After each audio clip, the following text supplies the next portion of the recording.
Cauliflower சில்லிங்க. Cauliflower chilli பிடிக்காதவங்க யாராவது இருப்பாங்களா?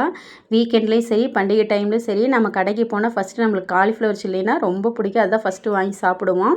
அதுவே வீட்டில் நம்ம சுத்தமாகவும் சூப்பராகவும் பண்ணலாம். அதுக்கு இந்த மாதிரி காலிஃப்ளவர் எடுத்து கட் பண்ணி சுத்தம் பண்ணி வச்சுக்கோங்க. நான் சுடுதண்ணி ஏற்கனவே வச்சுருந்துருக்கேன்.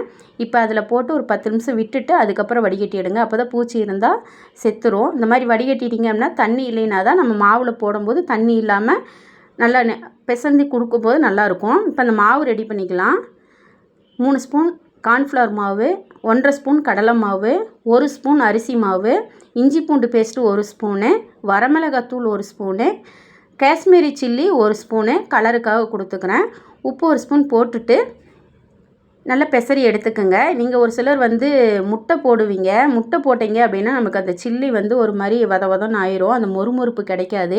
நீங்கள் அதுக்கு பதிலாக அரிசி மாவும் கடலை மாவும் சேர்த்து செஞ்சு பாருங்கள். நம்மளுக்கு நல்ல மொறுமொறுன்னு கிறிஸ்பியான காலிஃப்ளவர் சில்லி கிடைக்கும். இந்த மாதிரி தண்ணி கொஞ்சம் கொஞ்சமாக ஊற்றி பெசரி எடுத்து வச்சுக்கோங்க. ரொம்ப தண்ணி ஊற்றிட்டிங்க அப்படின்னா நம்மளுக்கு காலிஃப்ளவர்லேயும் தண்ணி இருக்குது. அது நீங்கள் போட்டோன்னையுமே ரொம்ப தண்ணியாக வந்துடும். நான் கலருக்காக கொஞ்சமாக ஜிலேபி பவுடர் கலர் கொடுத்துருக்கேன். நீங்களும் உங்களுக்கு வேணும்னா போடுங்க, இல்லைன்னா ஸ்கிப் பண்ணிடுங்க. நான் ஆயில் சூடு பண்ணி எடுத்துக்கிறேன். இப்போ ஆயில் சூடாங்காட்டி இந்த பூவெல்லாம் போட்டு நாம் நல்லா அந்த மாவில் பெசரி எடுத்து வச்சுக்கலாம். இப்போ பாருங்கள், இப்போ நான் அந்த மாவில் பெசரி எடுத்து வச்சுட்டேன். இது ரொம்ப தண்ணியாகவும் இல்லாமல் ரொம்ப கட்டியாகவும் இல்லாமல் கரெக்டான பதத்தில் இருக்குது. இப்போ இதை நம்ம பொரித்து எடுத்துக்கலாம். நம்ம இந்த மாதிரி வீட்லேயே சுத்தமாகவும் செஞ்சு கொடுக்கும்போது குழந்தைங்களுக்கு ஹெல்த்தியாக இருக்கும். நம்ம கடையில் வாங்கி கொடுக்குறது கடையில் அந்தளவுக்கு சுத்தம் பண்ண மாட்டாங்க. அப்பப்போவே அப்படியே கட் பண்ணி அப்படியே போட்டு பொரித்து கொடுத்துருவாங்க. நம்ம வீட்டில் செஞ்சு கொடுக்கும்போது பிள்ளைங்களுக்கு சுத்தமாகவும் இருக்கும், நல்ல டேஸ்ட்டாகவும் ஃப்ரெஷ்ஷாக செஞ்சு கொடுக்கலாம்.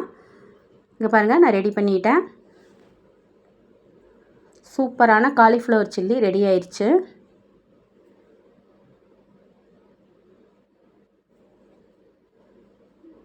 குழந்தைங்களுக்கு இது மாதிரி நீங்கள் செஞ்சு கொடுங்க. ட்ரை பண்ணி பாருங்கள்.